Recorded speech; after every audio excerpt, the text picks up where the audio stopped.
thank you very much. And I see we have fewer people because of the virus problem. And we appreciate you being here. And this is getting to be more and more social distancing, and that's fine. That's the way it should be. And it's too bad. We extend our best wishes to the person affected. And we feel sure that he or she will be better very soon. And thank you for being here. America continues to mobilize every segment of our society to turn the tide in the battle against the virus. I want Americans to know that we will get through this challenge. The hardship will end. It will end soon.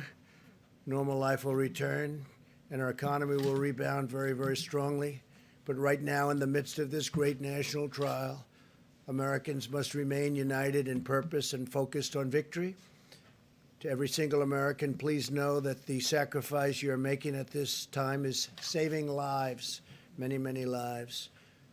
It's very important that we totally protect our Asian American community in the United States and all around the world.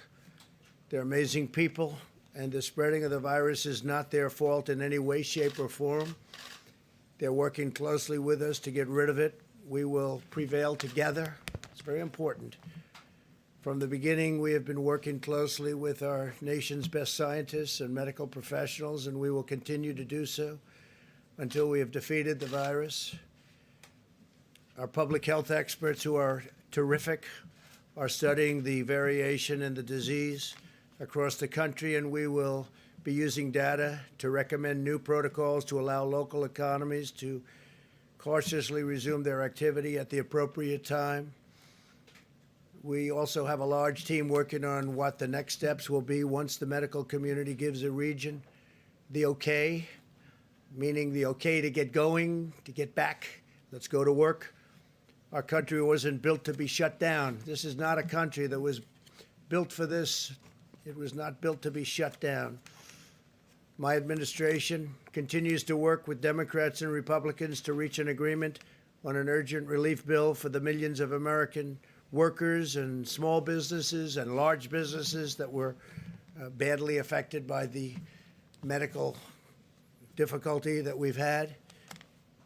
If you had a viable business in January, we are committed to ensuring the same is true in the coming weeks. In fact, we want to make it even better than it was before, and we're doing things to help in that regard. America will again and soon be open for business, very soon. A lot sooner than 3 or 4 months that somebody was suggesting. A lot sooner. We cannot let the cure be worse than the problem itself. We're not going to let the cure be worse than the problem.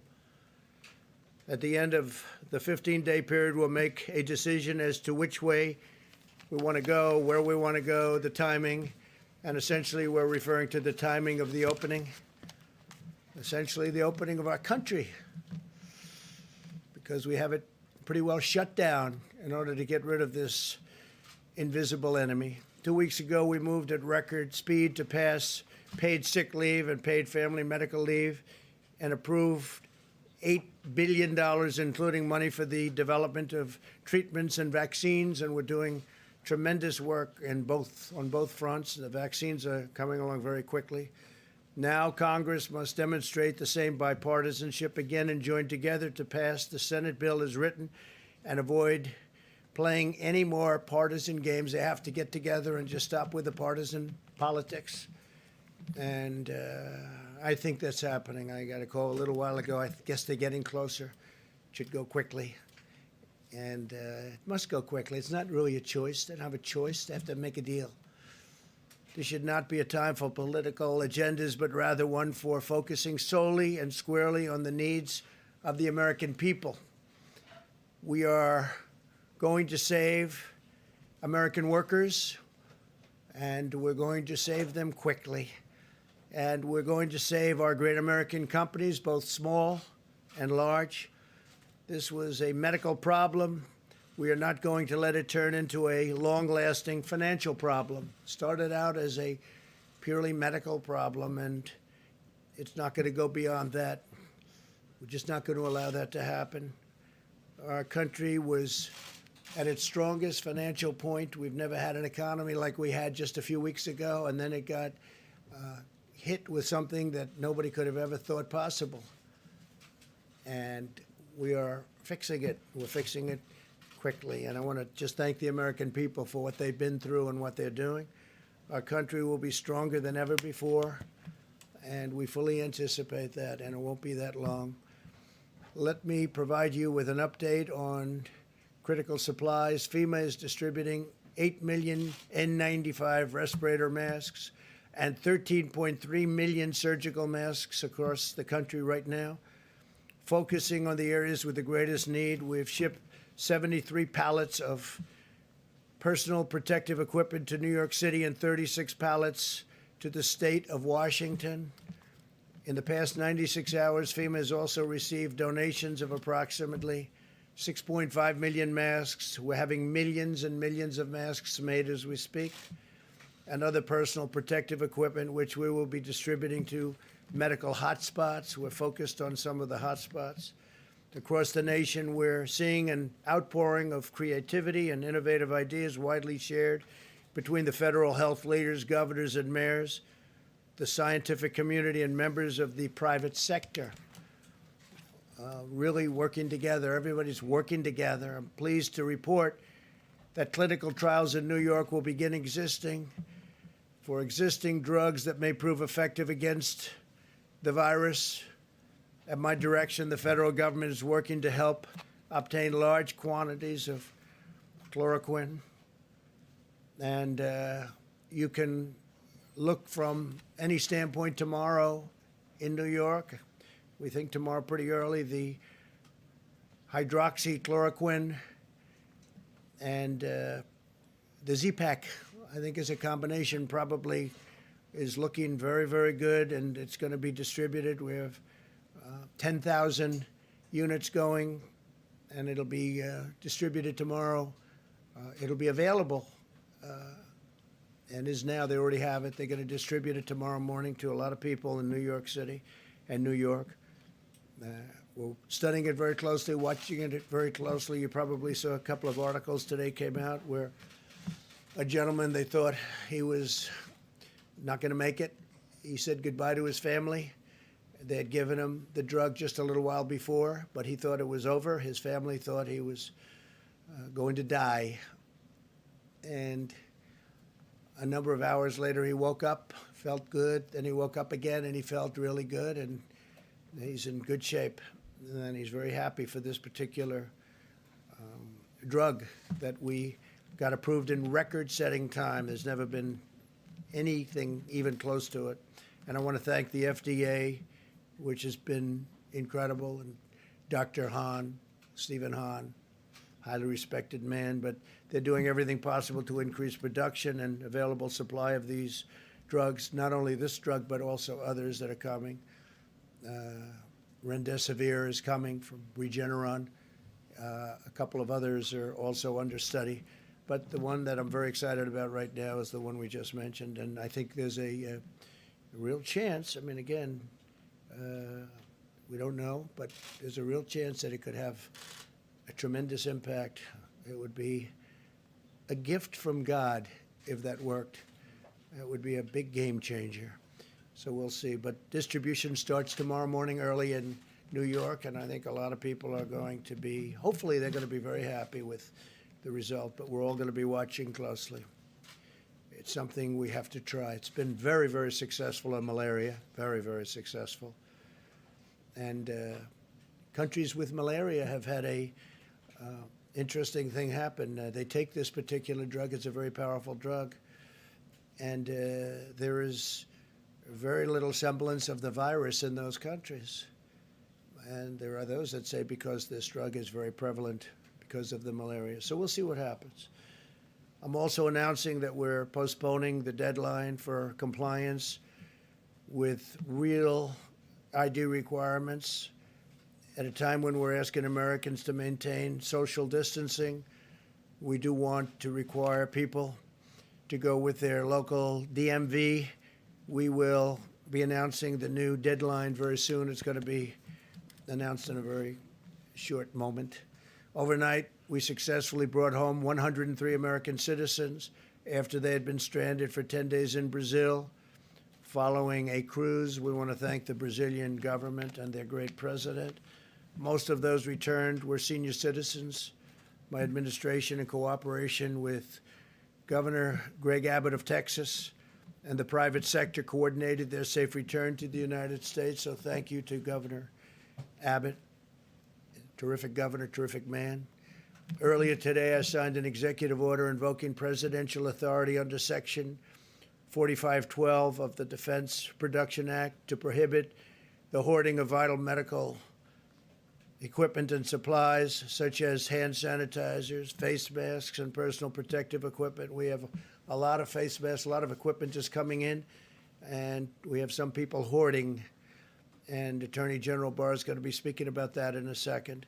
We want to prevent price gouging, and critical health and medical resources are going to be protected in every form. Under this directive, the Secretary of Health and Human Services is authorized to designate essential health and medical supplies as scarce. So he'll designate certain supplies and medical elements as scarce, and that means it will be a crime to stockpile these items in excessive quantities, which is happening to a relatively small degree, we think, but nevertheless it's happening. We can't let it happen.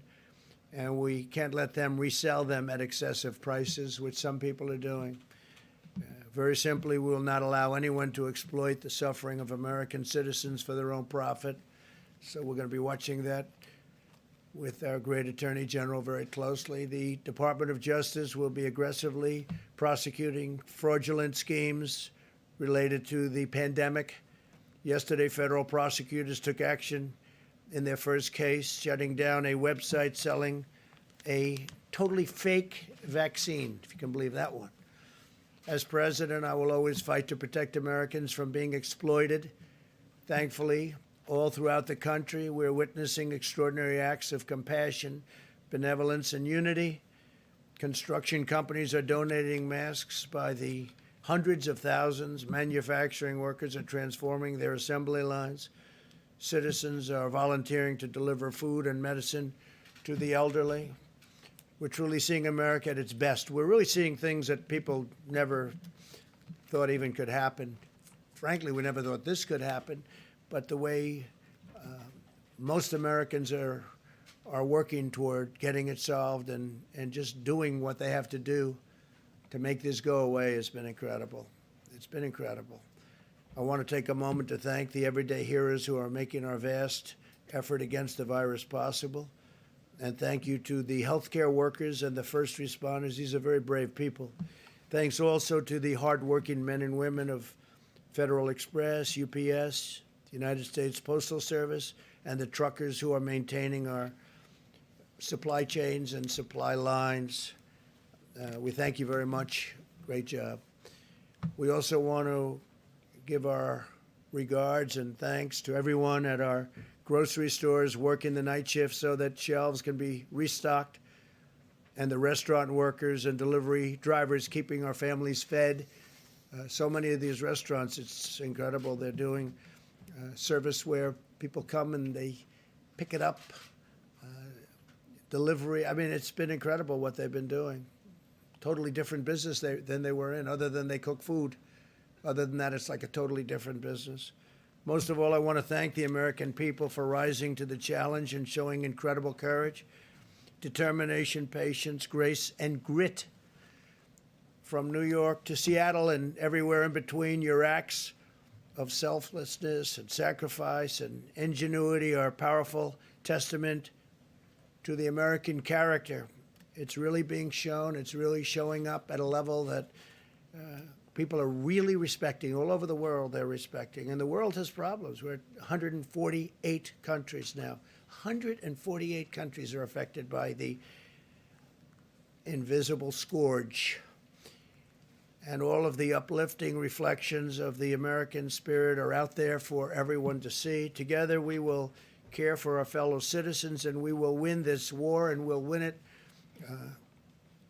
much sooner than people think.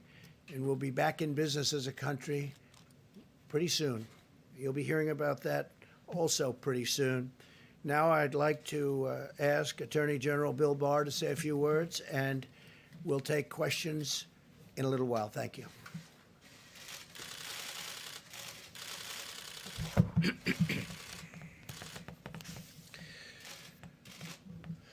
Let me start by thanking you, Mr. President, Mr. Vice President, for your decisive leadership in this unprecedented battle to save American lives.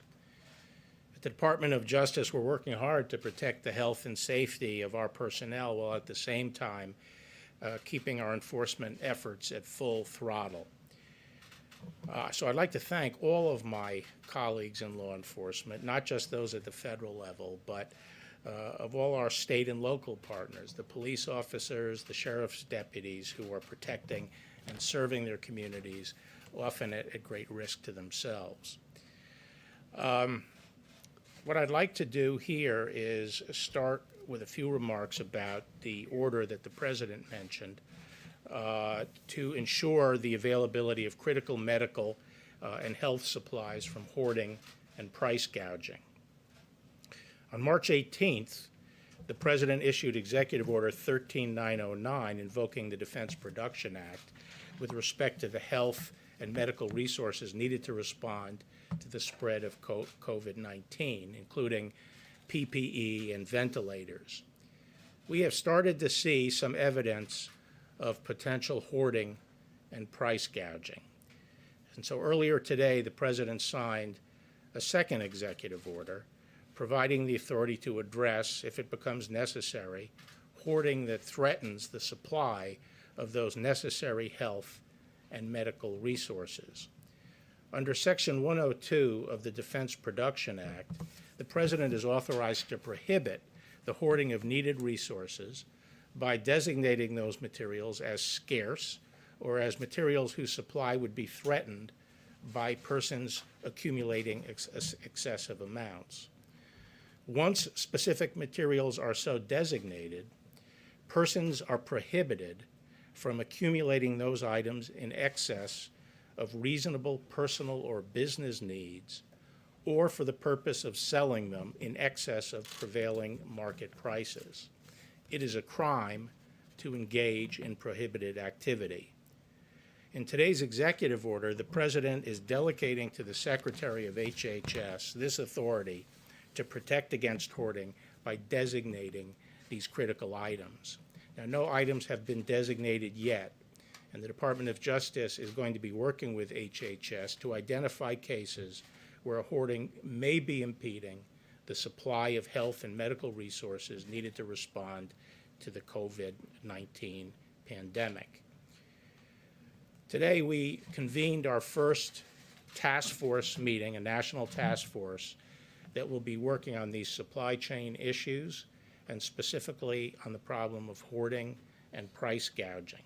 And we are designating in each of our 93 United States Attorney's offices a lead prosecutor who will be responsible in that district for pursuing these cases.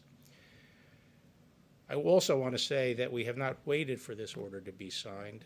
As we have received evidence recently, we have already initiated investigations of activities that are disrupting the supply chain and suggestive of hoarding.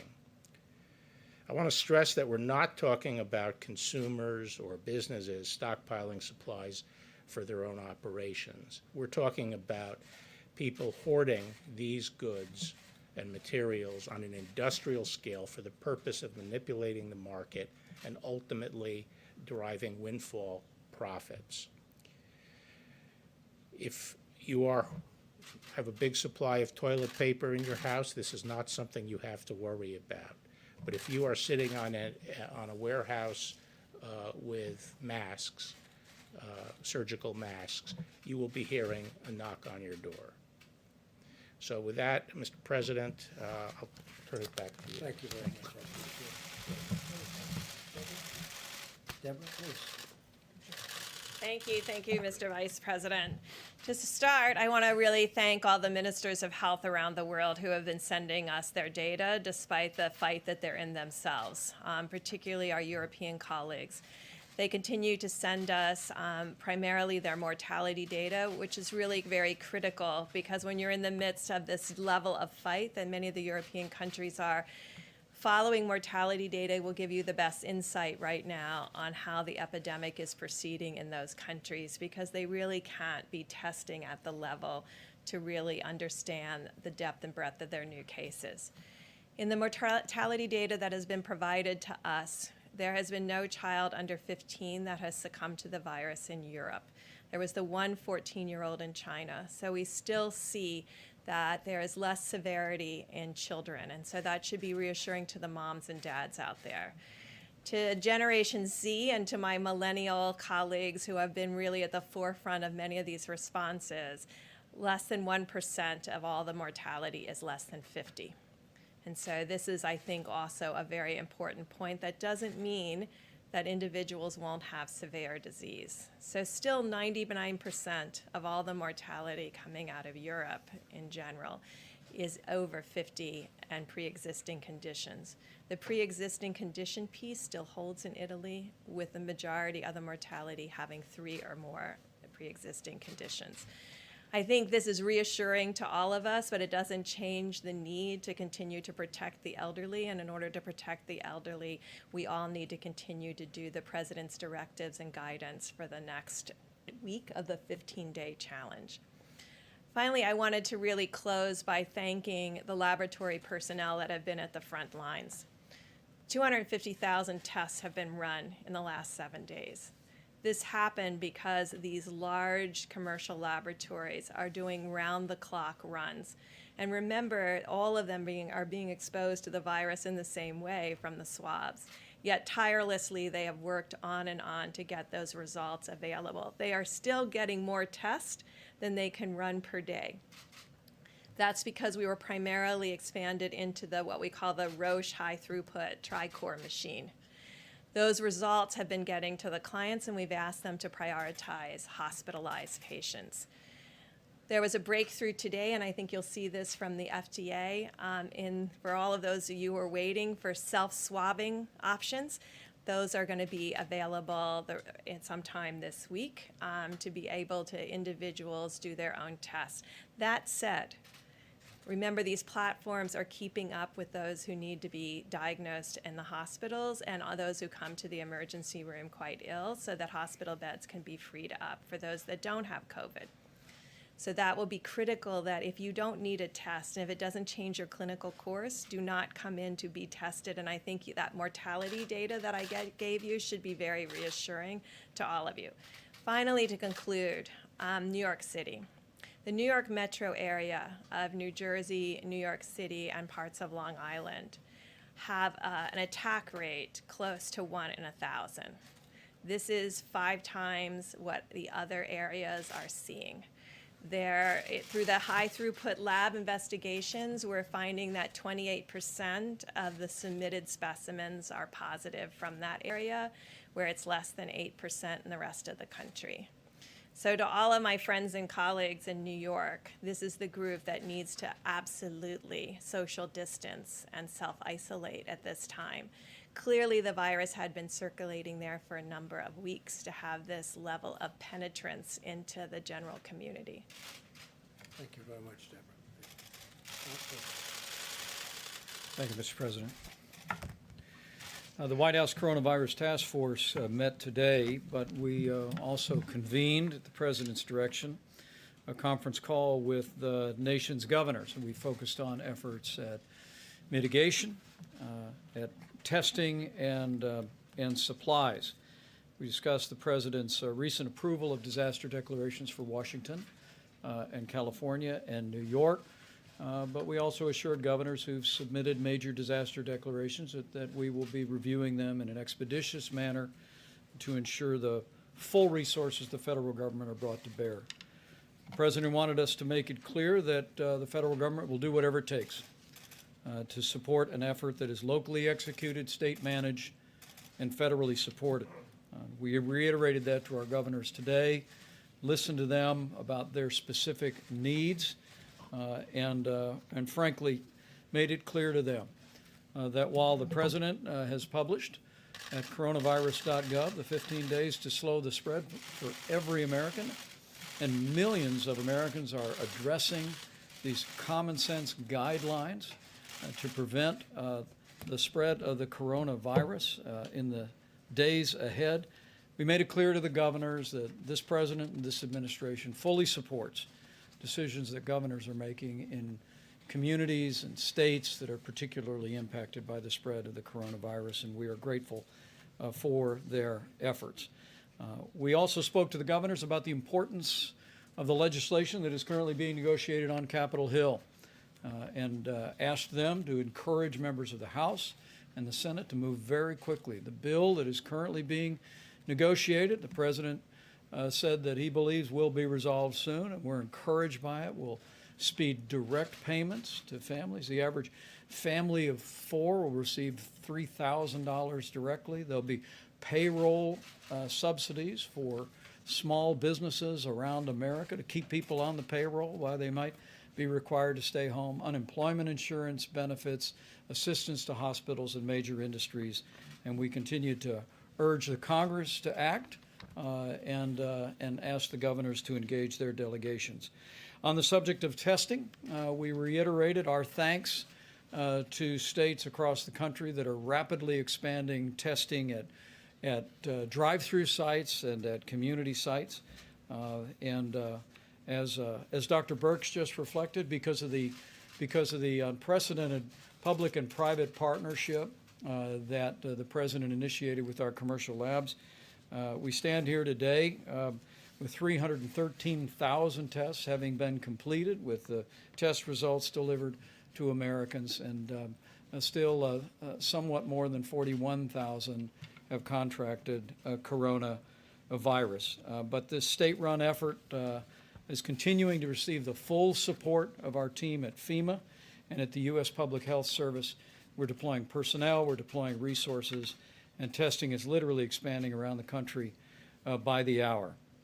As Dr. Birx also mentioned, the FDA has been in the process of reviewing less invasive methods of testing. The President and I both reflected on the fact that we have been tested, and we've been working with the FDA to make it possible for self-collected nasal swabs, where individuals could, at the end of their nasal passage, collect a sample. And I'm pleased to report that self-collected swabs can now be collected in clinics and at drive-through testing sites. This will expedite the testing process, of course, but it will also reduce the risk to healthcare providers for exposure to the coronavirus, and it will minimize the drain on personal protective equipment. With the current test that goes pretty significantly up the nasal passage, people have to wear gear and then change out the gear. And this new self-administered test will actually not require the drain on personal protective equipment, and it's all a part of our effort, as Admiral Polovchek will discuss in just a few moments, to meet the supply needs that we have across the country, but to meet them with efforts at conservation as well. On the subject of testing, it's important to remember, as the old book said, it is not the healthy who need a doctor, but the sick. And so if you don't have symptoms, you don't need to get a coronavirus test. We encourage every American to adhere to that so that the testing resources are available for people that are symptomatics. We also will be issuing today from Health and Human Services new guidance to direct all commercial labs to prioritize testing for hospitalized patients, and that guidance is going out tonight. We also reminded the governors today that all state laboratories, all hospital laboratories, are now required by law to report the results of coronavirus tests to the CDC. On the subject of supplies, in our meeting today at FEMA, we received a report of the new Supply Chain Stabilization Task Force. Rear Admiral John Polovchek is leading that up at FEMA. and the task force is working to identify medical supplies that exist in the marketplace today, to evaluate the national stockpile, and also working with industries around the country to produce even more of the critical medical supplies. And as the President said, businesses across America are stepping up, maybe as never before in our history. 3M, in fact, has diverted 500,000 N95 masks from commercial customers, and they're being delivered today to New York and Seattle. Facebook, we would acknowledge, has donated their emergency reserve of over 700,000 N95 masks to healthcare workers, and these are just a few examples of the generosity of businesses. We're also seeing companies step forward to repurpose their manufacturing facilities to create ventilators, to create equipment, and I know I speak for the President when I say how grateful and proud we are for that.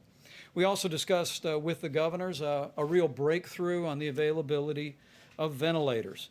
We called on the governors to survey all outpatient surgical centers and hospital operating rooms, because surgical ventilators that anesthesiologists use, because of an FDA decision rendered this last weekend, those can be easily converted now to ventilators that can be used for people struggling with severe illness from the coronavirus. And so we called on our governors in conversations with state leaders to survey all of their surgical centers and hospital operating rooms to identify that equipment, and with the new FDA guidelines, they'll be able to convert those to help meet the needs of ventilators across the country. We are now 8 days into the President's 15 days to slow the spread. And the American people are rising to the challenge. We're doing this. But in the days that remain between now and the end of the 15 days, we're going to need every American to take this seriously. Listen to your state and local health authorities, where there may be additional and stronger guidance in areas where the coronavirus spread has been more severe. But for every American, know that the part that you do, that your family does, that you do in your community to put into practice these principles of social distancing, using a drive-through at the local restaurant, will make an enormous difference in lowering the trajectory of the coronavirus spreading across our country. It's going to take all of us, but with the ongoing cooperation of the American people, with compassion, with the ingenuity of American industry, with dedicated leadership at the state and federal level, I know that we can slow the spread, we can protect our most vulnerable, and we will heal our land. Thank you, Mike, very much. Admiral, please. Thank you, Mr. Vice President. So I'm Rear Admiral John Polofchek. I'm the Supply Chain Task Force Lead at FEMA. My task is to increase the supply of critical medical supplies, which include personal protective equipment and ventilators, items like that. I just want to take a few moments to explain the organization that we've stood up this week, these last few days, and our approach. So you have a chart behind me. I have two focus leads, one on personal protective equipment, medical supplies, and a focus lead on ventilators. Operating under 4 lines of effort. First line of effort you see is preservation, and the leaders tonight have talked about that ability to make our stuff last longer. Acceleration. We have a team of people that are searching the globe for personal protective equipment, figuring out where it is, figuring out if we need to buy it or just transport it and get it here faster. We have a line of effort called reallocation. We're working with our industry partners to illuminate the supply chain. There are many vendors, many distributors, all on separate systems. Nobody has one site picture for that supply chain. We've brought our industry partners in. We're weaving that together to make better allocation decisions and understand where it is and where it needs to go. We have a line called expansion. You've heard some of that today. If those that have wanted to convert plants, those that want to get into the business, we have the tools to help them to go do that. So 2 focus areas right now, PPE and ventilators, 4 lines of effort working the problem of the task to get more here and increase the supplies. Thank you sir. very much. Thank you very much. Thank you, Mr. President. If I could, the Washington Post is reporting that the total deaths today crossed 100 for the first time. This morning, your Surgeon General on the Today Show said he wanted Americans to understand that this is going to get really bad. Do you share that prognosis? Of course I do. It's going to be bad, and we have a lot of people dying from the flu, as you know. We have a very bad flu season on top of everything else. It's very bad. It looks like it could be over 50,000. And certainly this is going to be bad, and we're trying to make it so that it's much, much less bad. And that's what we're doing. I think we're doing a very good job of it. If you look at other countries, what they've been through, and you look at the kind of numbers and compare them to ours, which is a much larger country than most, the numbers are pretty amazing. And it started with the fact that we stopped people from coming in from a highly affected area and infected area. And that was a good thing to do. So yeah, it's bad, and it's going to, obviously the numbers are going to increase with time, and then they're going to start to decrease. And we're going to be opening our country up for business, because our country was meant to be open and working with others, but especially for our workers. And the engine for that whole system is we have to have companies, and these companies are loved by our workers because they're paying big salaries and big dollars to our workers, and we're going to get it all going again very soon, hopefully very, very soon. Please. Sir, I'm just trying to reconcile the two things that you just said. One, that things are going to be very, very bad, and two, that you want to get the country open back up as quickly as possible. So I guess my question is, if in a week Dr. Birx or Dr. Fauci are telling you we need to continue these measures for the health of the vulnerable populations of the country, are you going to say, I'm sorry, the economy is too important? Well, you'll see what happens. I understand the question very well. It's a great question, but we can do two things at one time. I will say this: our country's learned a lot. We've learned about social distancing. We've learned about the hands. We've learned about staying away, at least during the time that this is even a little bit around. This disease, or whatever you want to call it, many different names. You can call it many different names, but the virus, while it's around. And we can start thinking about, as an example, parts of our country are very lightly affected, very small numbers. And, you know, you look at a state, great governor, Pete Ricketts in Nebraska. You look at the kind of numbers they have out there. They have one of the great hospitals there too, relative to what we're talking about. But you look at Nebraska, you look at Idaho, you look at Iowa, you look at many. I could name many countries that are handling it very, very well, and that are not affected to the same extent, or frankly, not even nearly to the extent of New York, which is really. I'm dealing with Governor Cuomo. And we're dealing very well together. We'll be sending that ship up, by the way, as you know. We have a ship going to Los Angeles. We'll also be, the ship is coming out of a very large repair. It's all ready to go. It very soon will be. And over the next 3 or 4 weeks, that'll be coming up to New York. We'll go to New York Harbor, and it'll be fully supplied. So they're working on that right now. And maybe Dr. Birx can speak to this. Do you share the President's optimism that in a week we might have a situation where we can say, you know, there's a few hot spots, but much of the country... Well, I didn't say in a week, but I said soon. It's going to be soon. It's not going to be 3 or 4 months, as some people were saying, and a lot of people thought originally, but I would certainly let you answer. And are you worried that some of the cities and states that haven't had the infection yet are lagging indicators, and that we're going to start seeing cases? So you've raised two important issues. One, I think you all know a lot of our tests have had to go to hospitals at this time so that we can diagnose people who are at risk, to give them options to get these new therapeutic options. None of these therapeutic options are available if you don't know your diagnosis. So we've been very much focused on that. With adding Abbott, Thermo Fisher, Hologic, and now Cepheid platforms. Cepheid's that new platform that is point of care, but slower. So, you've got to match the throughput, the need to what kind of equipment you have.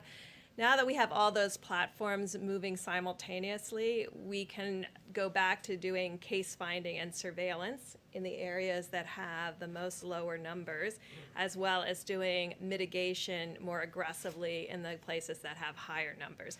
We went out with a very blunt force. I mean, we have to all be honest. We had to do that because we weren't sure where the virus was and where it is going. I think over this week, we're concentrated on figuring out exactly where the virus is and making projections about where it's going and the impact of our mitigation pieces. We learned this in tackling epidemics around the world. You have to focus the resources and the intervention and the structural prevention interventions in the areas where the virus is circulating. Otherwise, people never understand why you're doing this and they don't have any virus. So it has to be very tailored geographically, and it may have to also be very tailored by age group, really understanding who's at the greatest risks and understanding how to protect them. But there's data showing that in 3 months, as the president said, we won't need to follow these broad guidelines that he's laid The out. only data that we all have, and I think you all know what it is, the two areas that have moved through their curve is China and South Korea. So those are the two countries that we're learning from. Those were 8 to 10 week curves. Each state in each hotspot in the United States is going to be its own curve because the seeds came in at different times. So Washington State is on their curve. They're about 2 weeks ahead of New York. And so each of these have to be done in a very granular way to really understand where we are. And it's the charge that the president has given us is to use all of our data analytics and all of our data inputs to really define those issues about where the virus is, where is it going, and what predictions we can make about where we are in that bell-shaped curve. I think that's a great definition, and I will say we're going to be watching our senior citizens very closely. We're going to be watching certain hotspots like New York, and within New York you have areas which are troubling, and we'll be working with the governor and the mayor and everybody else on those spots. But at the same time, at a certain point, we have to get open and we have to get moving. We don't want to lose these companies. We don't want to lose these workers. We want to take care of our workers. So we'll be doing something, I think, relatively quickly, but we've learned a lot during this period. This was a very necessary period. Tremendous information was gained, but we can do two things at one time. And again, I say we have a very active flu season, more active than most. It's looking like it's heading to 50,000 or more deaths, not cases, 50,000 deaths, which is, that's a lot. And you look at automobile accidents, which are far greater than any numbers we're talking about. That doesn't mean we're going to tell everybody no more driving of cars. So we have to do things to get our country open. But this has been an incredible period of learning, and we'll have announcements over the next fairly short period as to the timing. John, please. Mr. President, I want to ask about these guidelines on testing. Obviously, Senator Rand Paul has tested positive for coronavirus. But he was not in contact with anybody who was known positive, and he didn't have any major symptoms. Under your guidelines, under the guidelines that have been outlined here, he would not have gotten a test. He got one anyway. So what do you say to him? He's pointed out that if he hadn't gone basically in defiance of these guidelines and got tested, he might still be showing up to the Senate right now and infecting the whole U.S. Senate. So that's why this was important. That's why this recommendation to the American people was important. Because we have been saying that there is a level of asymptomatic or mild spread. And that's why each person has to be responsible. Each person has to be responsible in the way that they decrease their interaction with others, the 6 feet, and you're all very social distance, so thank you. But also assuming that everyone that you're interacting with could be positive. And that gets into the hand washing piece, and that gets into the other piece we talked about is surfaces.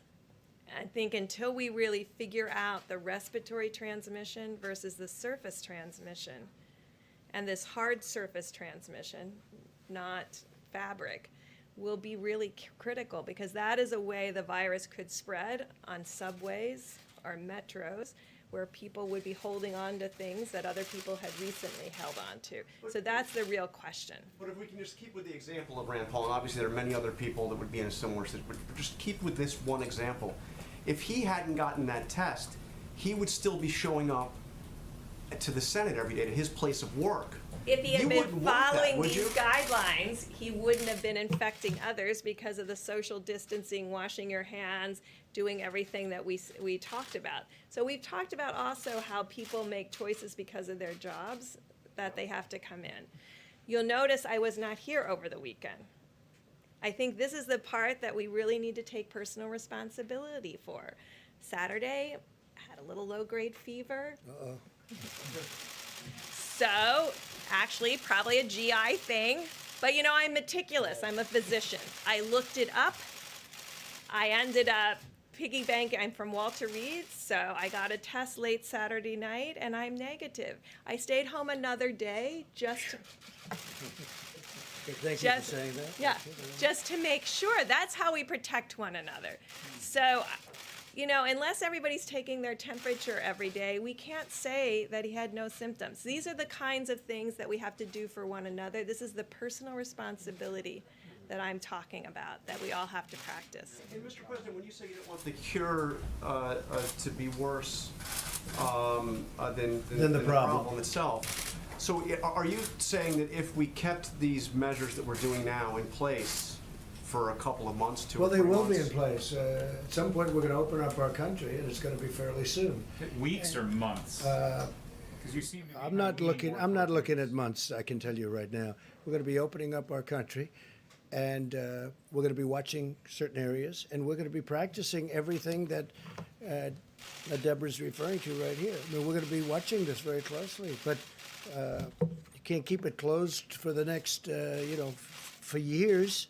Okay, this is going away. We're going to win the battle, but we also have, you have tremendous responsibility. We have jobs. We have people get tremendous anxiety and depression, and you have suicides over things like this. When you have terrible economies, you have death, probably, and I mean definitely would be in far greater numbers than the numbers that we're talking about with regard to the virus. So we have an obligation. We have a double obligation.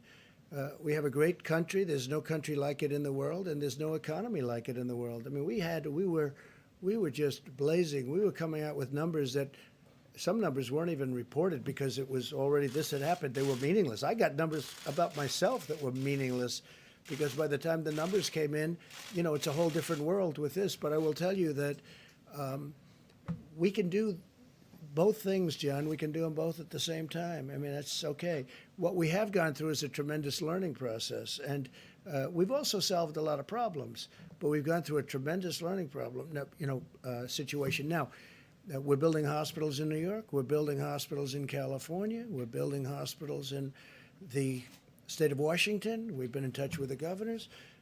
Today I spoke with a man that I happen to like. I spoke with Phil in New Jersey, and we're going to be doing something very meaningful in New Jersey. We're doing something. I spoke with J.B. Pritzker, called me today. We're going to be helping them out in Illinois. We're doing a lot of things in Florida. We're doing a lot of things. And between FEMA and the Army Corps of Engineers and the Admiral in your group, in terms of the purchasing, that's what he does. He purchases. He's supposed to be great. I'll tell you in about 2 days. But he's going to do a fantastic job. So we have an incredibly talented group of people. But yeah, we'll be doing 2 things and 3 things at one time. Well, at the same time, though, we're going to be watching very closely the hotspots. We're going to be taking care and watching very closely our senior citizens, especially those with a problem or an illness. We're going to be watching them very, very closely. And we can do that and have an open economy, have an open country. And we have to do that because that causes other problems. And maybe it causes much bigger problems than the problem we're talking about now. You understand? Jeff, please. Mr. President, following up on that same topic and on your tweet, do you think that the cure so far has been worse than the problem? I think the cure has been very tough. This has been a very tough. This was an operation. This was somebody going to a doctor and saying, you need an operation. And we've had an operation. We've learned a lot. And we fixed a lot of problems. One of the things we fixed is if you look at the obsolete system that this administration inherited, it wasn't meant for this. It was meant for a small group of people. And even for that, it was not very good and very obsolete. We now have a testing program now that will hopefully be able to be used for many years into the future should we have another event like this. I don't think you'll have another event like this. This is very unique. You look back into time, you look back decades and decades. We can name them all, even if you go back 10 years. You know, you go back to '09, but that wasn't like this, as it turned out. But they lost a lot of people. We were early. We were early, Jeff, because of the fact that we closed early. That was a big move. Please, Kristen. Yeah, go ahead, Jim. You had said previously, I think from this podium, that the virus could still be with us through July or August. By suggesting now that we might, or that the government might change these standards or these recommendations. Well, it's not change. It's no. We're doing things. Yeah, this was a learning experience for the people of the country, and even time for frame government. has changed for you. The what's changed? The July-August time frame of when you think the virus will be under control. Well, I think we've learned a lot. I think that there's so much discipline now that we never had. Nobody ever said, don't shake hands. I did actually before I became a politician. Once I became a politician, then it's hard getting used to not doing it because, you know, you do it with everybody, with literally thousands of people a week. You're shaking hands with big groups of people. You know, there's a lot of, we've learned a lot. There's a great discipline that this whole country has learned, having to do with distancing, having to do with shaking hands. I think a lot of it's going to stay long after the virus is gone. I really think it's probably good practice anyway, but I think it's going to stay long after the virus is gone. But we have to open our country because that causes problems that, in my opinion, could be far bigger practical problems to things that had nothing to do with this original medical problem. We can't let that happen to our country. We have the greatest country in the world. I'm not going to let that happen. But this 2 weeks that we have spent has been an incredible learning period and process. Please, Kristen. I have 2 questions for you. One, you said it's likely going to be weeks, not months, before you suggest easing these guidelines that you put out. Have any of the doctors on your team told you that's the right path to pursue? We spoke to them today, and I was telling them that we have 2 things to look for. Don't forget the doctors. If it were up to the doctors, they may say, let's keep it shut down. Let's shut down the entire world because, again, you're up to almost 150 countries. So let's shut down the entire world. And when we shut it down, that would be wonderful. And let's keep it shut for a couple of years. You know, you can't do that. And you can't do that with a country, especially the #1 economy anywhere in the world, by far. #1 economy in the world. You can't do that. Because, well, it causes bigger problems than the original. That's why I talk about the cure being worse than the problem. We can't have the cure be worse than the problem. But what we have done, so this is not retracing, this isn't anything. We've done it really well because this 2-week period has been good. And I'm not saying it ends at that time. You know, we have another 7 days or so. I'm not saying it ends at that time. But I am saying it's been like this incredible learning process. That's going to go into the future. That's going to go even as we open up our country.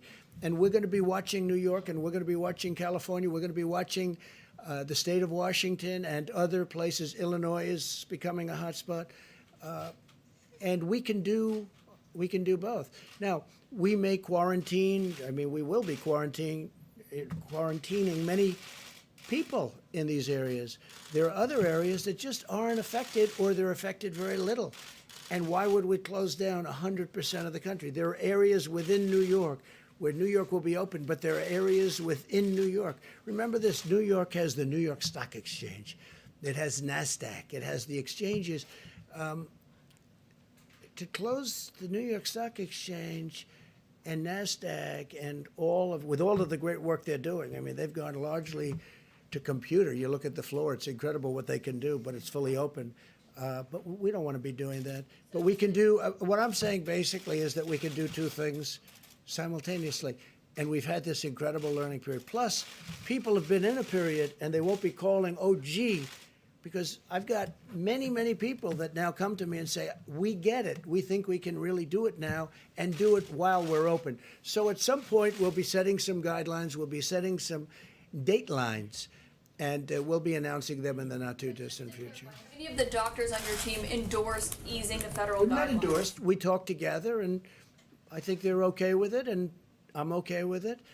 But this could be a much bigger problem. This could create a much bigger problem than the problem that you start off with. Now, other nations are going to have to do what they're going to do, but they'll probably do something very similar.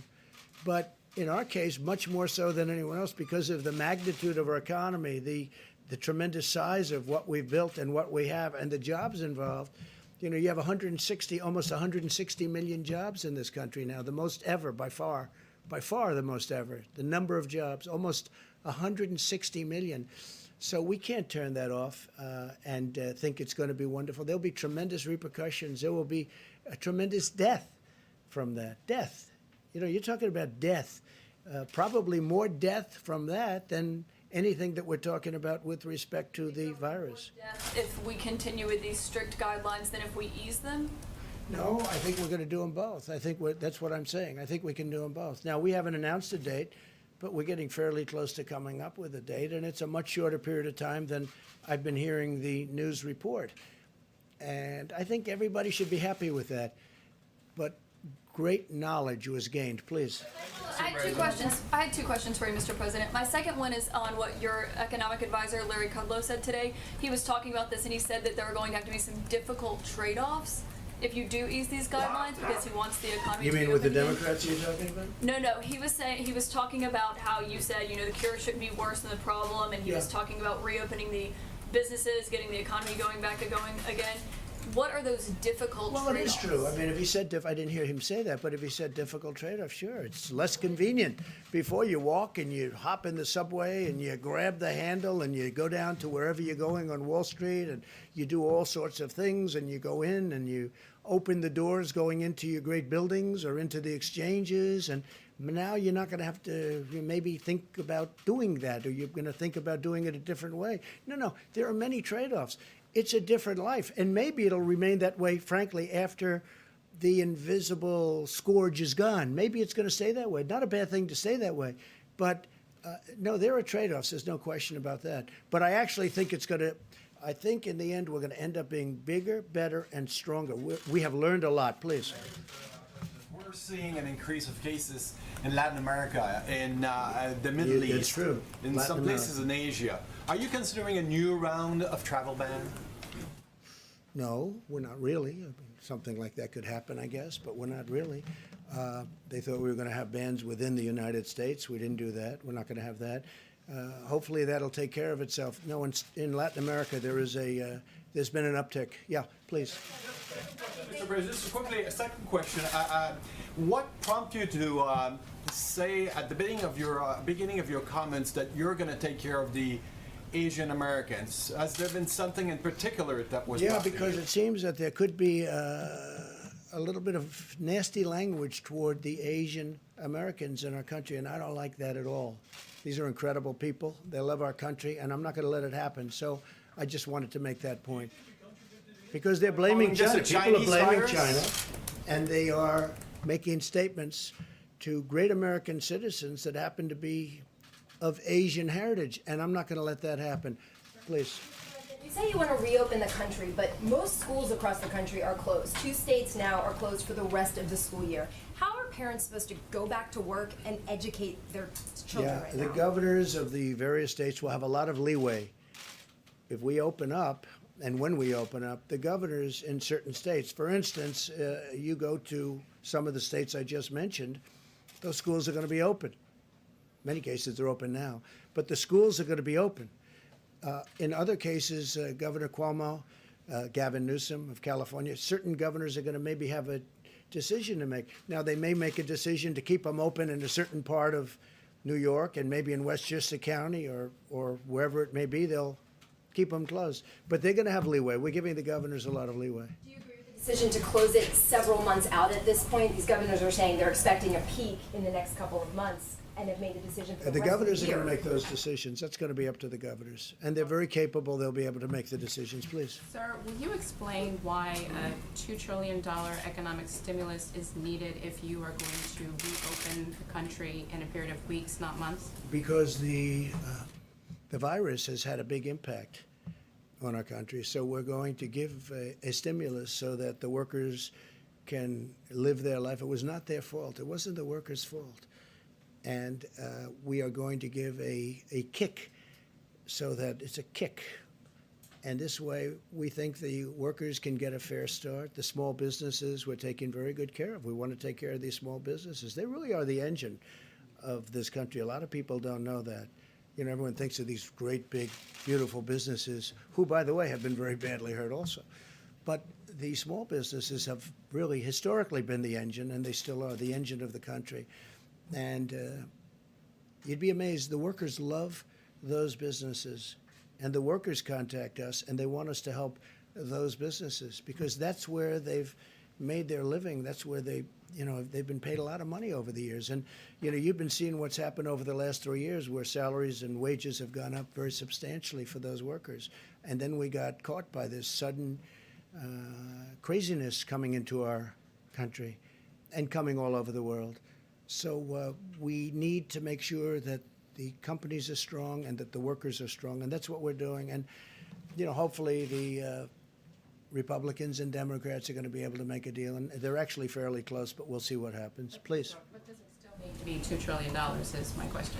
Can it be Well, smaller one of the at this things you're point? going to have to save companies that have been shattered. You're going to have to save various, you know a lot of the companies yourselves. We have a company that was, I think, the greatest company in the world, named Boeing. Boeing's going to need some help. Now, Boeing had some difficulty before. That's unlike others. We have other companies that didn't have a problem coming in. Boeing had the obvious problem that everybody knows about from a little more than a year ago, a double problem, and it was a big one. And then on top of it, as they're getting ready to really show their stuff, on top of it, we all get hit by this. And obviously, the airlines are going to have a problem, but the airlines aren't going to be buying from Boeing or from anybody else right now because of this difficulty. So we have to work with the airlines. We have to work with the cruise lines. We have to work with the companies like a Boeing, because Boeing's potentially, again, a great company. It had a very rough period of 13 months, a very rough period, a horrible period, an unbelievable period. If you would have told me this would have happened to Boeing, I wouldn't have believed it, because to me it was, truly one of the truly great, probably almost 1 point of GDP, if you can think of that. It's hard to believe that a company could have that kind of an impact. But Boeing, we have to work with it for two reasons. Number one, it's a great company that we have to save. Number two, it produces unbelievable numbers of jobs. And so, the numbers have to be reflective of that kind of a thing. Please, you know what I'm going to do? We have wonderful people behind us that are working very hard, and we want Bill to get back to the Department of Justice, and we want the Admiral to start going and doing your job, and the same thing with Deb. If anybody would have any questions, maybe I'll ask Mike to stay around, but if anybody would have any questions for the group, and otherwise I'll let them go back to work, please. If we just clarify with Dr. Birx, we seem to be talking about different geographical slopes on this. The curve would be changing. And yet you just said that 28% numbers coming out of New York gives an indication that we don't quite know when the seeds, to use your metaphor, were planted. So how confident are you on the start dates of each curve for each of the geographical areas that the president seems to be indicating we'll be adjusting the policy for? So that's a very good question. So what we do know is now we can backtrack from people who get very seriously ill to when they probably got infected versus when they were exposed. And so when you start backing out each of those pieces, when you start seeing hospitalized patients, you know that the virus has probably been there for 3 to 4 weeks, substantially circulating within the population. So that's what we're looking for. Now, as all of our testing is improved, and we want to really applaud the group who has worked on it. If you look at the pandemic flu preparedness, all of this was built on a flu platform. It was never, ever thought that you'd have a simultaneous respiratory disease hitting at exactly the same time as your flu hits in the country. And so when you're doing all of your flu surveillance, you could had small cases of these pneumonias and flu-like illnesses characterized as a flu-like illness for the last 4 to 6 weeks.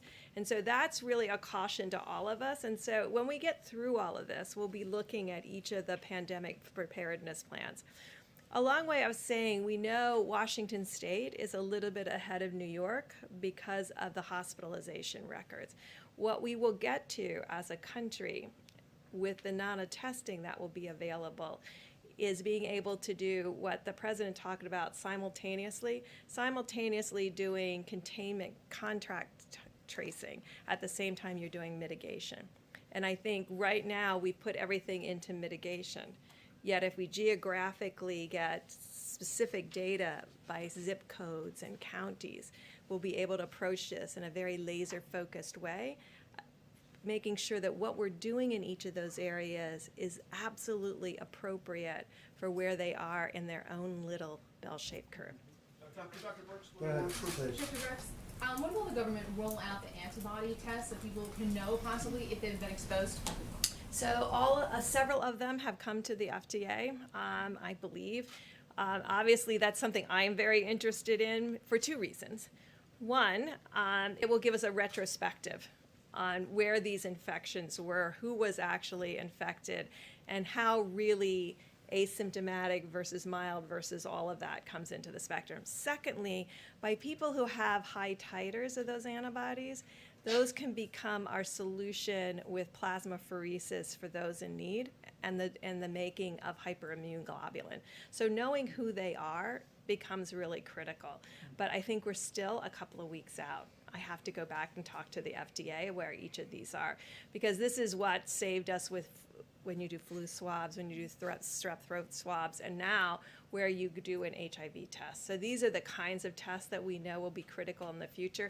I wanted to say one other thing, because you see a lot of numbers out there about 70% of the population is going to get infected, or 60% of the population based on those models. Understand that the way you get to that number is you do nothing, and it goes through 3 cycles. So they're talking about this cycle that we're currently in, another cycle in 2021, and a third cycle in 21-22 in order to get that level of population infected. And you know we will have vaccines most likely by the 21-22 season. And we're going to hopefully have therapeutics in the fall of the next season.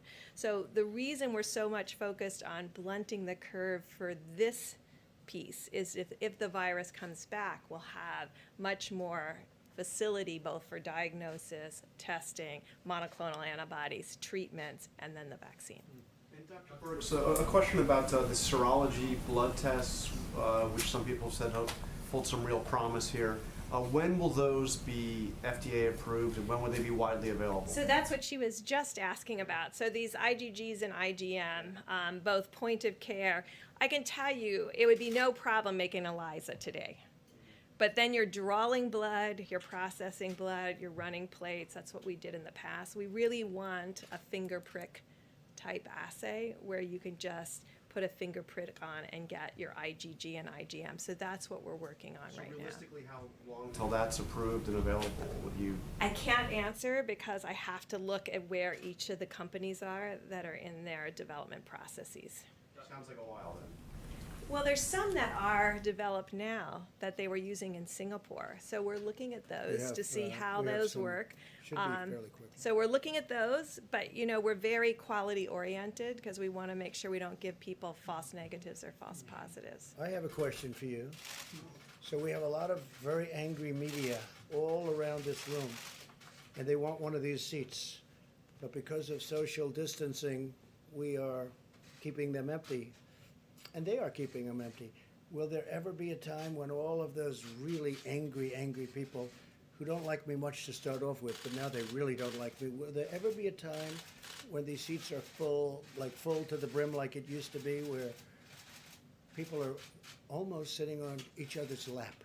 And this whole row over here is packed, and now they're outside wanting to get in, and they're very jealous of all of these reporters. Will we ever have that again, or is that something that will be, you know, it'll look like this forever? So we're learning a lot about social distancing and respiratory diseases. And I think those are the discussions we have to have in the future. It was what you were talking about, changing our whole behavior patterns of what we touch and being conscious of that. I remember when I was worried Saturday morning, I was trying to think, what all did I touch on Friday? Did I touch a doorknob? Did I do this? Did I do that? Did I not wash my hands? I mean, you go through this whole piece. Did I touch my face by accident? So I think this awareness that we all now have that we didn't have before, where we would have pushed through that door or turned that doorknob because we were in such a hurry. Now I think all of us think twice. I think all of you think twice. But when the virus is gone, will the people be allowed to sit next to each other again, in your opinion, in a tight room with a tight... I don't know. You'll have to look and see if we have a new respiratory piece. Certainly, this is the way we set up every clinic all around the world when we're worried about TB and TB transmission. I'm wondering if you could comment on the new measures that Britain has put into place. Also, Germany has said it doesn't want to have crowds of less than 2 people except for families, which is a pretty restrictive number. Does that inform your thinking as you are coming up with advice for this next period for the president and the vice president? The president and vice president have asked us to look at every single scenario in every single country. Because the more data we have, the more our decisions can be completely data informed and really understanding what impact that has. I mean, we're interested right now. I mean, Italy obviously waited until about March 7th. The virus had been circulating for almost 4 weeks before actually going into that methodology. But for the first time, it looks like their mortality rates are starting to decline, which would be an illustration that things that they did 2 and 3 weeks ago may actually have an impact. Those are the kinds of data we're looking at very carefully, as well as very careful data within the United States of exactly where the virus is, what's the attack rate, has it moved out of its more confined geography, and really looking at each of those pieces of information. It's a lot of data to go through. What do you make of Germany and Britain's moves? Well, I think if you remember just a week ago, Britain had a very different approach. So everybody is adapting to their data. I haven't looked at the data that informed that decision, so I can't really comment on how they got to that decision there or in Germany. Just to be clear, do you agree with the president's push to reopen the country? He said some of his doctors that he's talking to about this, he says, I think they're okay with it. Are you okay with that? What the president has asked us to do is to assemble all the data and give him our best medical recommendation based on all the data. That's what he's asked us to do. And so that's what we'll be doing this week. We were going to have to do it this week anyway, because we had to make a decision come Monday about the 15 days to reduce social spread. So this is consistent with our mandate to really use every piece of information that we can in order to give the president our opinion that's backed up by data, not our perception, but our opinion that's backed up by data. And now, you think you could in a week? Like, what would your assessment be of right now? Well, we're pulling all of the data pieces in now, and that's really critical. I will never speculate on data. I will have to see the data in order to really understand it. And I think a big factor is the mortality rate. We're talking about the mortality rate. You know, when we first started, people were thinking about 3 and 4%, and now we're talking about a much lower number than that. I think it's a number that will be a lot different than people thought. The mortality rate is driven almost exclusively, as we have talked about, by people with pre-existing conditions and older.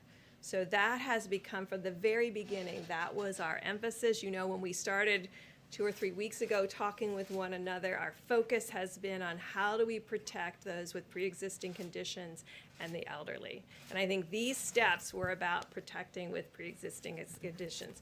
So the whole key to changing the mortality rates is not just the hospital care, but preventing them from going into the hospital to begin with, because you don't want them to be infected. But it's much lower than we originally thought. I mean, frankly. Yes. It's a lot Do you have lower. an estimate? Do you have a number? Well, you know what the estimate in Wuhan was originally? It was over 3%. When they look outside of Wuhan, it was about 0.7%.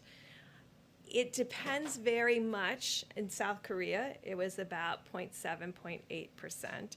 But I don't want, that's like a tyranny of averages. And that's not having, that's probably missing 50, 60% of the data because no one was testing asymptomatics. Remember, in every country, you had to be symptomatic to get a test. So we're making case fatality rates when we're missing a significant part of the data. So if anything, it will go lower, but I don't want that should not be reassuring because the death rates escalate with age and pre-existing conditions. So I really want to be clear that although it may be very low if you're under 40 or very low if you're under 50 and very low if you're under 70, there is an inflection curve. The average age of the person who's dying in Italy is in the mid-80s. So there is really a significant issue in our older generation that we feel strongly about protecting. But Doctor, because it's just very interesting, the whole thing. It's an incredible subject. When somebody is very sick, they go to a doctor, go to a hospital, they record it, they're very sick, and then they live or they don't live, see what happens. But when somebody isn't very sick at all, I've heard people that they don't even know they had it and they're healing. Then I've heard people they have like a cold or they have a running nose, or even people that stay home and they think they have the flu, or in some cases they think they have a really bad case of the flu. But all of those people, that vast majority of, beyond vast majority of people, they're not reporting. They're not calling the doctor. They're not calling him. They're just getting better. So you would think it would have to be because the people that are sick are going to a doctor or they're going someplace and they're going to say, make me better. The people that are just short of that and people that aren't even, we have many people where they literally don't even know that they have it. So now you're building up the number of cases that we talked about before, and yet, so you don't know you don't know how many there are. It could be a vast number. But what you do know is all the people that are really sick, because all of the people that are really sick are going to a doctor in some form, and the doctor is reporting it in all cases. So, but that's why your think the question number is about much the lower than antibody we think. test is so critical, because that will give us really a much better baseline to really understand. So, Mr. President, when you talk about how it could be a much bigger problem, you said that at several stages on whether or not we keep these guidelines in place. You talked about higher death. Are you talking about suicide? Like, help us understand. I'm talking about many forms. Is the risk here a depression? Is that what you're getting at? We're talking about tremendous. Look, number one, it's the country itself. You're talking about tremendous disruption economically, but you're talking about massive depression, massive numbers of suicide. You mean economic depression? No, I'm not talking about economic, although you could be talking about that too. So you could what be I'm talking talking about about is depression. people suffering massive depression because they had a fantastic job and now they have no idea, what's going on. Now, here's the good news. If they get the bill passed, we're taking care of those people. We're going to really take good care of those people beyond what any country has done for people. But there's never been anything like this. No, I'm talking about where people suffer massive depression, where people commit suicide, where tremendous death happens. Now, in addition to that, we're talking about economic, where you really hurt a country. It could take years and years to recover. And the longer you stay out, the harder it is to recover. I happen to think that you're going to have, they call it the V. I think you're going to have a very big bounce back. I think it's going to be very big. We'll see. Well, I think the bill should pass. It should pass quickly. Take care of our workers. Take care of the companies that pay those workers. Help those companies over this rough patch. But the longer it takes, the harder it is to come back. I'd like to be able to bounce back to where we were. And ultimately, I think we're going to be even further than that.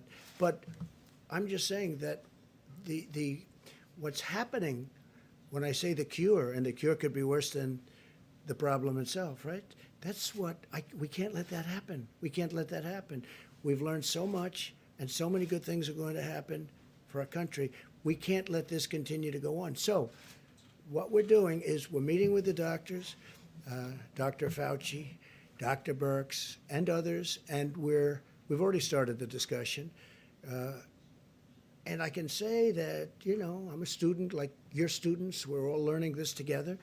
I learned a lot from Deborah. I learned a lot from Tony. I learned a lot from a lot of people that this has been their life's work. I've learned a lot. We're going to come up with a date. and we're going to do two things. We can do two things at one time. At the same time, we're going to be very vigilant. We're going to be so vigilant in terms of all of the things that we have to do that we've been talking about for the last 2 weeks ad nauseum.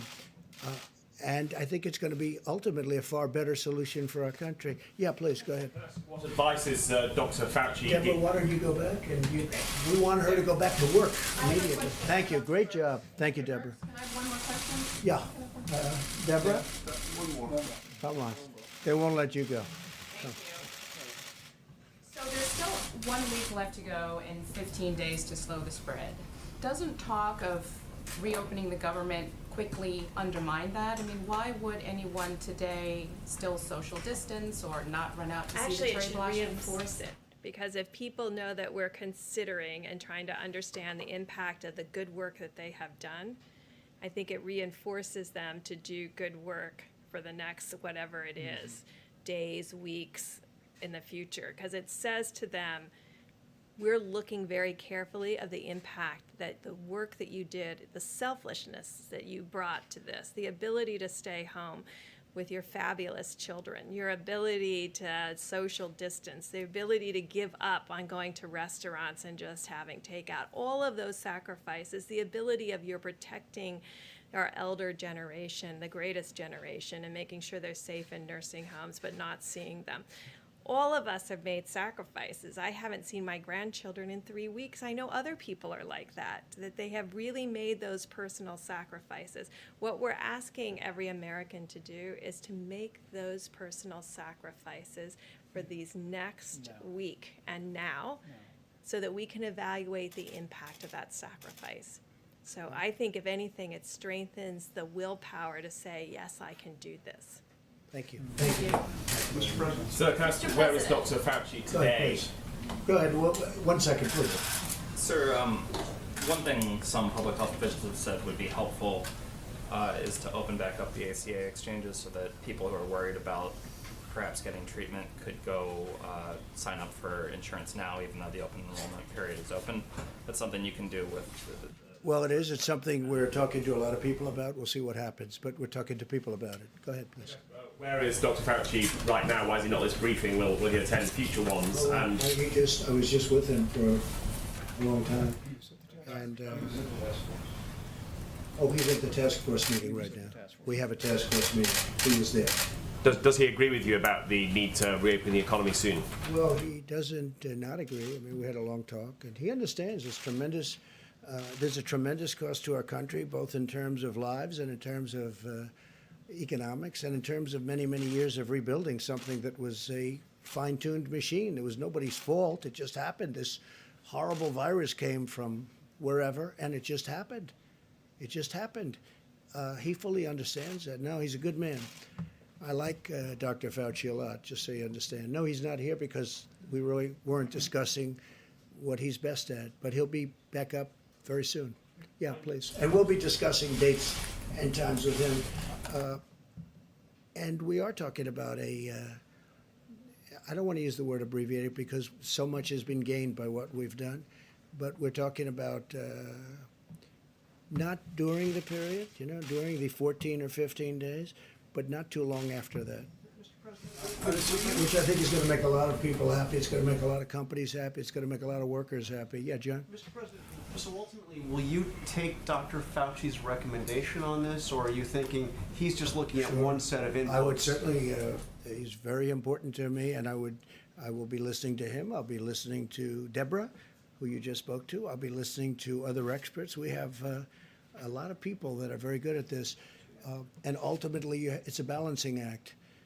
But, the expression, we can do two things at one time. And we've got an incredible country. We have to keep it that way. And that includes not just economics, that also includes life and death. We have to keep it that way. Mr. President, on the social distancing, I'll get you. you're talking about social distancing amongst us reporters, and you mentioned that one of our own has come down or Yes. potentially come down. Even if someone does come down in the White House press corps, would you pledge to the American people that you'll keep this room open? We're clearly 6 feet apart. Well, I've gotten to like this room. This room is Well, you keep very it open for these convenient. I briefings. can say from the standpoint of being President of the United States, this has been a very convenient room for all of us. You people have set up, so I never even thought of closing it. So you're asking me a question that I never thought in terms of closing it. Can you give me a good reason to close it? We could build a larger the room. opportunity to keep, I mean, you see. I don't want to make commitments like that because it's not something I've ever really thought about. There are certain people that would like to see a larger room built. We need a larger room. Other presidents didn't need such a large room, but we need a larger room. And there are some people, but it's not something that is really on my mind, to be honest with you. Yes, please. All right, so Q2, we know it's going to be brutal. Who are you listening to? Where is the brain trust to help get us through that period? And also, has your opinion of the chair Which period?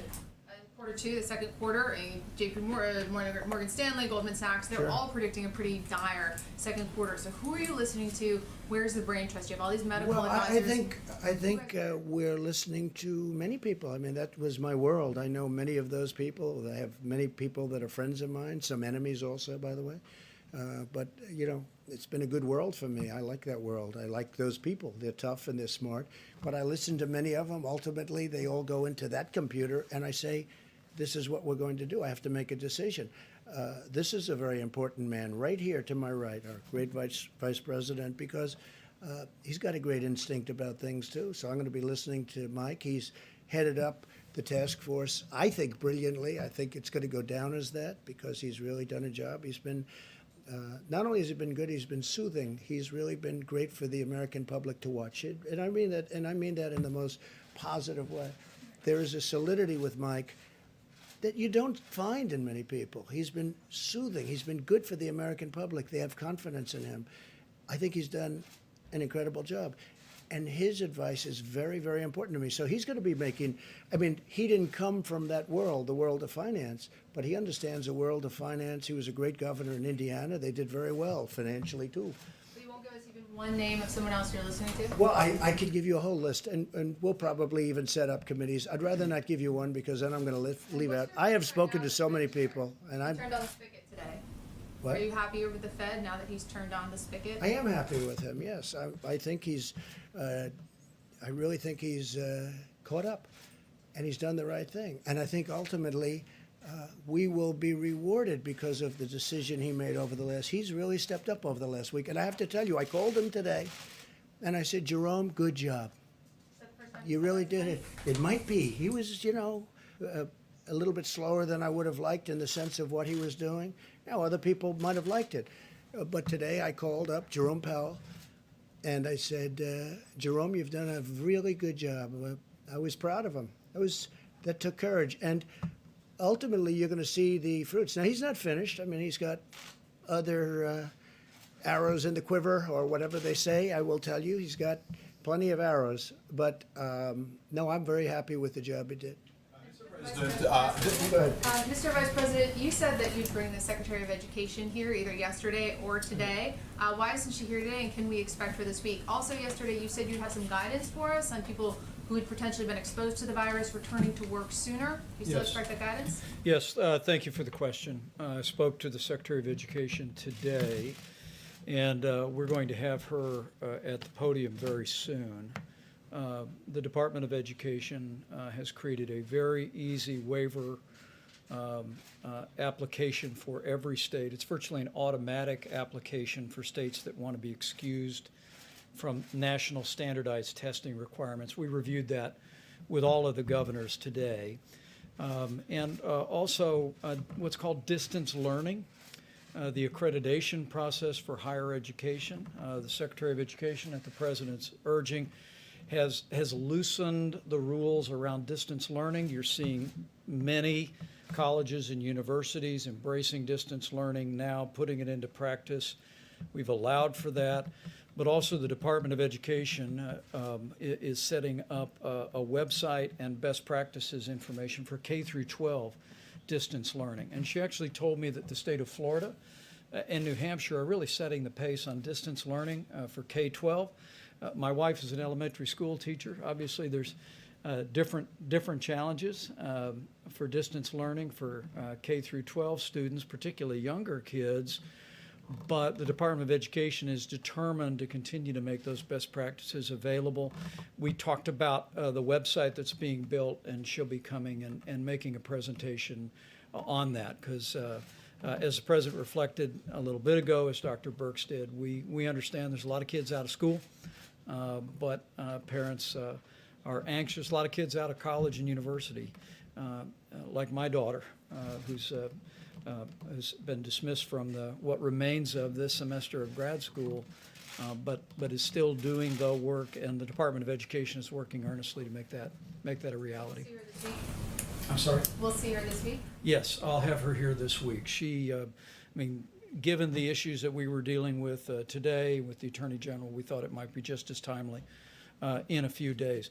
With regard to the guidance that you asked about, the President's Coronavirus Task Force is in the process of reviewing recommendations from CDC. We're working with the Department of Homeland Security.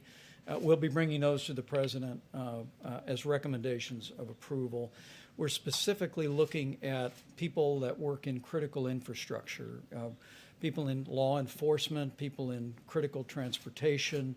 You can go right now to the Department of Homeland Security's website for a very useful definition of critical infrastructure. And if you look at the second page of 15 days to slow the spread, you'll see the President's recommendation for this 15 days is for people to stay home from work whenever possible, except for people working in critical infrastructure. And the guidance that we're looking forward to unpacking is how people who may have come into contact with someone that tests positive for coronavirus would be able to, if they have no symptoms, would be able to return to work, wear a mask for a certain period of time, but otherwise go back to business. It's a focus on critical infrastructure jobs. We should have that guidance before the President and before the public tomorrow. Mr. President, we have understandably a patchwork of plans By the way, at the moment. I just want to say while we're thinking about it, China has very much stepped up, as you probably know, the agricultural purchases from our farmers and some other purchases too. So they have a difficult time also right now, but they very much stepped up their purchases and significantly. So we're very happy about that. The other thing, I'm standing here in this case with our Vice President, trying to let you ask anything you want having to do with the subject, which frankly is pretty much all anyone cares about right now. But because I think it's very important. I don't want to stand here for 2 hours and do this, but I think it's important that, I call it get it out of your system. Give us any question about it, because I think it's important for the public to know. So we don't want to answer 2 questions and leave. We want to answer your questions. That's why we're doing this for so long. And I think it gives our country confidence, and it gives, I think we're giving, we're all gaining knowledge. This has been an unbelievable process, but we're all getting out. So I want to, stay here. Sometimes we're here for 2 hours and we're answering questions. At least you will say that I'm very transparent. I think you're going to have a hard time saying he is not transparent, but we take a lot of questions from you. Unfortunately, some of them are repetitive, and some of them are fantastic questions. Some of these questions are great. Some of the questions lead to us solving a problem. You bring up problems that people didn't know existed, but I just want to let you know. So we're doing this so that we can be transparent, so that we can get everything out. Yeah, go ahead, please. Mr. President, we have a patchwork of plans, understandably, at the moment. Are you coordinating an economic response with the leaders of the G7 at the moment? You are? Yeah, we're very, very close to them. We had a couple of great talks, plus I've spoken to a number of them individually. Yeah, we're very, very closely aligned. Please. One for the Vice President real quickly, and then one for you. Vice President Pitts, we were talking about those self-swab tests. When will those be available? They said this week, but do you know which day, and do you know where they're going? The FDA just announced that decision, and my understanding is that they'll be now going directly to market. I'll have a good estimate for you on timeline, but and what the President has charged us to do at the task force is to promote as much creativity and as much innovation as possible. And frankly, Dr. Hahn, as the President said, at the FDA has done a remarkable job going through the review and approval process for these new methodologies really in record time. We reflected a little bit ago about the fact that we're pretty sure we set a record. I think it was 62 days to be in the phase 1 clinical trials of a vaccine that's actually in clinical trials today. But this new approval from a study done by United Health Group and the Gates Group means that now self-collected nasal swabs will become available. We're going to be working through FEMA with governors around the country to make sure and distribute those methods as well as the swabs or any other supporting material and get those into this vast array of labs that are now stood up around the country. That's going to make a big difference too, because that really is a process that's easy, as opposed to the current process, which is not, as I've said, it's not pleasant. My other question for you, I just want to get clarity on this. If we get to next week, we're deciding, you're deciding what to do with these guidelines, whether to ease them or reinstate them for another 15 days. Will you follow the advice of Dr. Birx and Dr. Fauci if they say you should maintain them for And 2 others, more weeks? yeah. And then ultimately I have to make a decision, but I certainly listen to them. I listen to a number of people, and I have a lot of respect for Dr. Fauci and for Dr. Birx, and I'll be listening to them and others that we have that are really doing a good job. John? But are you worried that if you do this too quickly, if you lift these restrictions too quickly, the virus will start spreading unabated? And how can you be sure that that's not going to happen? Well, you know, we have now a system, and the system's in place, and we have two very, very powerful alternatives that we have to take into consideration.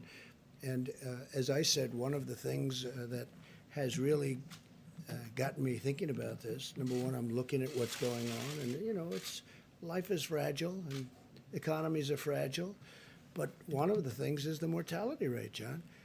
When we first started this, nobody knew anything about this particular virus, very, very little. I mean, we started off, we were hearing numbers of 5%. That's an astronomical number when the flu is 0.001 and 2 and 3, right? And so 5% would be an astronomical number. Now we're seeing numbers that may be less than 1, and that's not including the exercise that I just went through where many people don't report. So everybody getting very sick is reporting, but nobody getting, you know, not very sick. And that should be part of that equation. So that just keeps reducing the number. So the mortality rate is that's a big, to me, that's a very big factor. When we were hearing 3 and 4%, remember we had one day where we thought it was 5%, and we were getting a lot of bad numbers from countries that, I don't know why, but we were getting a lot of bad numbers. I do wish, our relationship's very good with China, but I wish they could have told us about this a little bit sooner, you know that. But the mortality rate's a big thing for me because I think we're very substantially under 1% now. That's it's still terrible. It's still the whole thing. The whole concept of death is terrible. But there's a tremendous difference between something under 1% and 4 or 5 or even 3%. So that's something that we're learning now. And I think the number may be lower than people think because of what I've been saying. Yeah, please. Mr. President, have you instructed Secretary Mnuchin and the others working on this bill with Congress to meet some of the demands the Democrats have made with regard? Well, I thought we had a deal last night, and then the Democrats changed the deal. So we had a deal last night that was going to be phenomenal for the workers, which is my number one aim. I want to take care of the workers. And we had a deal. I was pretty sure we had a deal last night. If you would have told me at a certain time, like about 9 o'clock, I would have told you we pretty much have a deal. And then all of a sudden it changed fairly rapidly, and you know, it was unacceptable. It would have been bad for our country, and they were asking for things that would have not been good. I mean, things that bore no relationship to what we're talking about. We said that's not the game. We can't play that game. So we'll see. Look, the Democrats do want to make a deal, but Jeff, I thought we had a deal last night.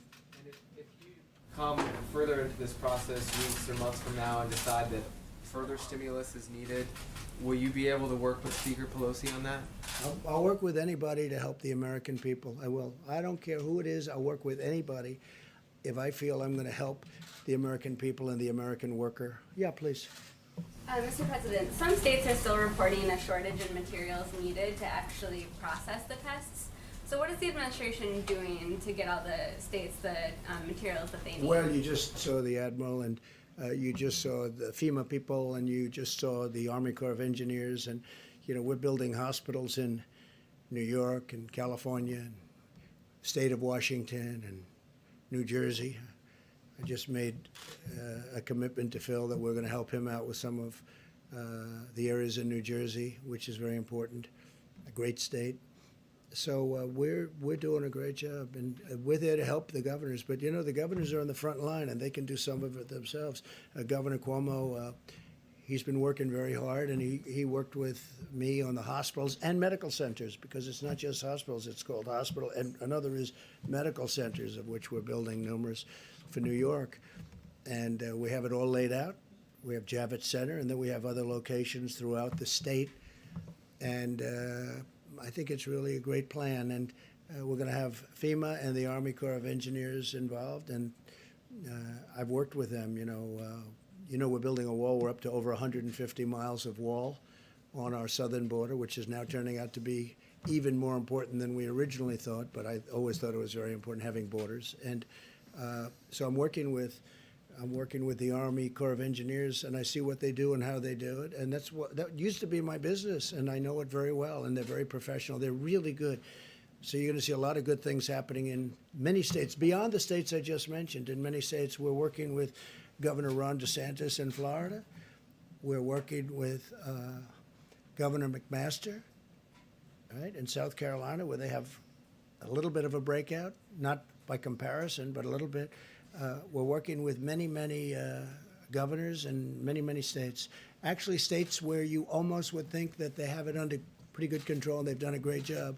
But we're working with many states, and that's primarily FEMA and the Army Corps of Engineers. And they're capable of doing it. Mr. President, back to the stimulus. Can I ask a question on behalf of my radio pool colleague, Tamara Keith from NPR? Sure. She asked me to ask this to you. Sure. You just mentioned that there were some things last night that were unacceptable, which would have been bad for the country, that the Democrats were bringing into the stimulus conversation. Her question was, what provisions would you absolutely not support in this plan right now? Well, a lot of the provisions that they wanted, like stock buybacks, I agree with that. That's good with me. I mean, I don't like them buying back stock. I like them spending money on airplanes and on their employees and their real business, not buying back stock. And I don't know if that provision is going to be put in one way or the other, but I'm all for it. And many Republicans, I can tell you, are for it, and I think many Democrats are for it. But they were putting that out like it was a problem last night. Not a problem for me, I can tell you that. Please. She also wanted to know, how much would you want the cash relief directly for Americans? What number would you like to see? Well, I think what you're talking about right now is at least $3,000 per family of four. Isn't that correct? $3,000 for a family of four, which is bold. And if this continued, we have to build this up. And if this continued, we'll do something else, and we'll do more at a later date. But that's a big number. If you remember, they were talking about $500 and $600, and we are all for that. As of this moment, it's $3,000 for a family of four. Please go ahead. When you're looking at some of the economic headwinds that we're facing, I'm wondering if one of the things you're concerned about is the strength of the dollar, and if there's something that we should do to address that, including possibly. Well, we have a very strong dollar, and a strong dollar is good in many ways, but it's also tough in many ways because it makes trade much harder. It makes it much harder for Caterpillar Tractor and other companies to sell their goods to Europe or China or wherever they may be sold. So having a strong dollar is good, but it really sounds good. But the truth is it makes certain things like trade much tougher. And our dollar, I don't know if you've seen, but our dollars remain very strong, especially against other currencies, very, very strong, which, again, makes that trading more difficult. But there's something nice about having a strong dollar, right? No matter what. I'm president, it's nice to have a strong dollar. But it does make trading more difficult. Just to go back to stimulus, you're confident you're going to get a deal? Well, I think the Democrats want a deal, and I think we want a deal. So it would be very foolish if they didn't make a deal. The American public is demanding a deal. I can tell you the Republicans want to make a deal, and we want to make a deal that's good for the workers, good for the country. And I really believe the Democrats want to make a deal, but they have to stop asking for things that bear no relationship to what we're talking about. And you've had a lot of laudatory things That to are say. actually bad, that are actually not good for the country. You've been very laudatory to the Democratic governors. You mentioned Governor Cuomo. You mentioned some others. Yeah. If you get a stimulus bill, I'm wondering if you'll extend this bipartisan goodwill to Speaker Pelosi and invite her here for a signing ceremony. Well, let's see what happens. I have to see what happens. Right now, we don't have a deal, but I think we're very close. I mean, when I left, which was quite a while ago now, because again, we're trying to answer every question, so there's no, it'd be nice if you were just exhausted and said, that's it, we can't do any more, but there's always hands up. But, and maybe one of those questions is great and unique. But no, look, I want what's good for the country. And if that means meeting, I think that's great. I just want what's good for the country, great for our workers, great for the citizens of the United States. That's all. It's pretty. Spoken with Pelosi. Well, it's been a little while. Yeah, please. Both you and the Vice President have been tested for the virus. Also, Mrs. Pence. Has the First Lady been tested? Yes. And? She's great. She's fine. Negative? Negative. Yes. Okay. Negative. One of the sticking points on the stimulus, who's going to hold Treasury accountable for this $500 billion corporate rescue fund? Well, you need that to help all of these companies that have a chance of not being companies anymore. And that's going to be a good thing for the country because deals will be made, and we're talking to certain people, some of the greatest people in the history of Wall Street, frankly, where when they do a deal, we'll have stock for America. We'll take back stock for the United States. At the same time, most importantly, we'll keep those companies healthy. But we can also make incredible deals for the country so that number will increase exponentially. I mean, this is a great thing. It's about the lack of oversight for Treasury having this unilateral authority to dole out all of this money. Well, look, I'll be the oversight. I'll be the oversight. We're going to make good deals. We make good deals, but these companies need it. Even if it was just a simple loan, which would be, but we can do better than that. And the companies are willing to do better than that. I mean, they got hit. Most of these companies, it was through no fault of their own. There are a couple where it was, they were troubled before they came in. We talked about one. It had trouble. Nobody can believe it, actually, in that one. But these companies are, through no fault of their own, they have difficulty. I mean, 2 weeks ago, these companies were among the most solid institutions in the world. You'd want to buy their bonds. Their bonds were rated AAA or whatever their highest rating is today. And now all of a sudden they have difficulty because they've been closed up. So you need something to keep them going. But that money is not going to be wasted money. That money is going to be seen, and we could multiply that number by many times coming back to the American public. That could be a phenomenal thing. But most importantly, it's going to keep these great engines of jobs and ingenuity going. Very important. Yeah, how about one or two more and we'll go. Go ahead, please, and then Jeff. Thank you, sir. Are there things you regret in the way you handled the crisis so far? Are there words you regret? I don't think so. I'm looking forward. I don't look back. I guess there's always something everybody regrets. There are things in your life you regret. We all regret things, but I really like to look forward. I'm a person that looks a forward thinker, I guess they would say. No, I think that we've handled it really well. It seems to be the American public thinks that we've handled it well if you look at polling data. But I'm not interested in myself. I'm interested in the American people. We have to get this going. We have millions and millions of jobs that were solid as a rock 3 weeks ago, and today there could be questions. And the faster we get it going, the more likely it is that those stores, little businesses, big businesses, medium-sized businesses open up. And we'll get it going very fast. I really believe this is a pent-up demand. I think that as soon as we say, let's go, and it's going to be pretty soon. It's going to be pretty soon. It's going to be sooner than people would think. We're in a position to take care of our country, but at the same time to have the country really go up like a rocket ship economically, and that's great for jobs. It's great for everything else. Yeah. Mr. President, I'd like to ask a question for a colleague who can't be in the room because of social distancing. For whom? A colleague who can't be in the room because of our social distancing about Florida. Yeah. He wanted me to ask, should Governor DeSantis have closed all of the beaches in his state? Well, that's really up to the governor. I mean, I think that, first of all, he's a great governor. He's done an incredible job, Governor DeSantis of Florida. And on the beaches, I guess he's recently made a decision, but you do have a lot of room on the beaches, and, you know, I think it's just a decision. And he's been truly, I mean, he cares so much about health care, he cares so much about the cost of prescription drugs. He's been a fantastic governor for Florida. They're very happy with him. The whole concept of the beach, it's a very interesting issue. There are a lot of open spaces that includes parks and other things, but rather than relying on social distancing, they're probably going to do that one a different way. But I would imagine when we make our decision, things like that would be opened up. And then people will remember what they're supposed to be doing. Well, I want to thank everybody very much, and we'll see you tomorrow sometime, and we'll get this going, I think, really well. Thank you all very much. Appreciate it. Do it tomorrow. Accidents comparison.